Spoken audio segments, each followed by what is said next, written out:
No matter which category you're looking at, brother, sister, transgender, homosexual, racism is going to wave its hand around and make sure that all the cards are played appropriately to kind of suppress anything we could ever have. When we go to Pride, there's a white pride and a black pride. So they are, in fact, segregated. It's pretty obvious. They advertise it. Now, they don't say white pride, but they do say black pride. They just say pride for white pride. And when it's time for black pride, it's usually celebrated at clubs. White pride, they cut off the whole street. There's black people there.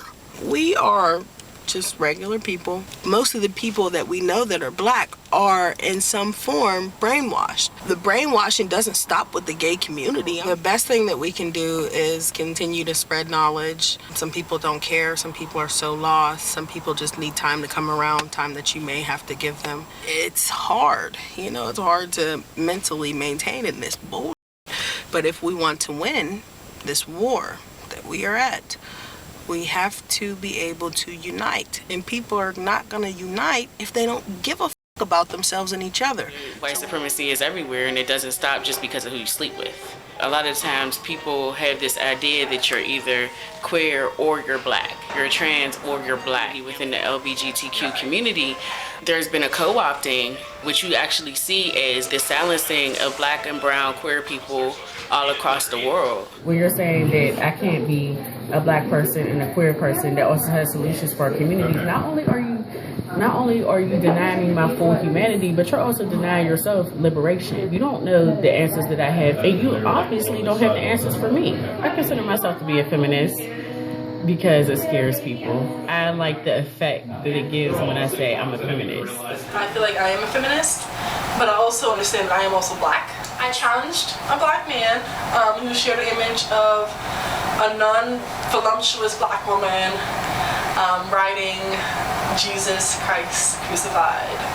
And I was telling him this, when you are displaying these images or even sharing them, are you fixing the problem or are you contributing to it? I explained to him, if whatever you're doing is not working towards solving the problem, then I don't think that you should be doing it. I feel like the root to a lot of problems in general is patriarchy.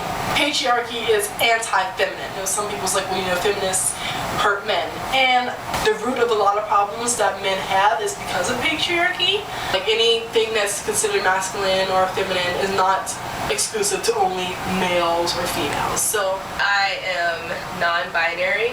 I don't adhere to any gender role, whether that be the male or female. I'm kind of outside of the gender binary. It's like a spectrum.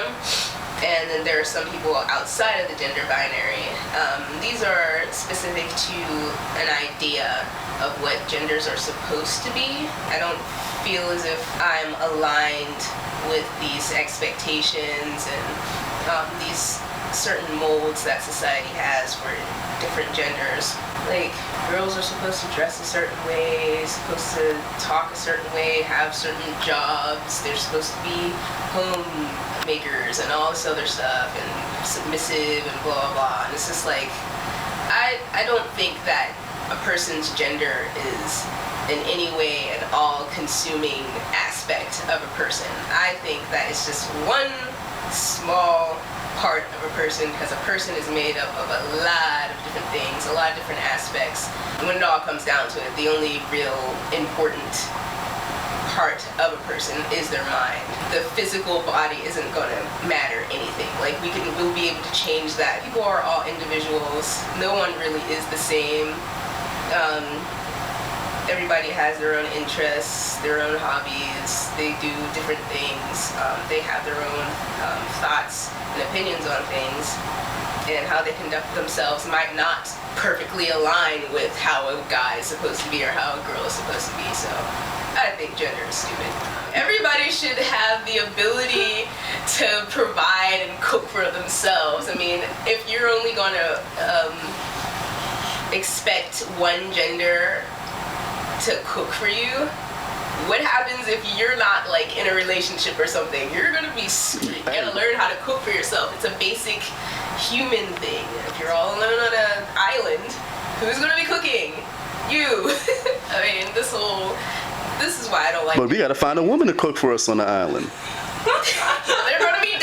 That's survival of the fittest. That's evolution. If you don't know a person, how are you gonna, try to assume who they are and how they act and stuff like that?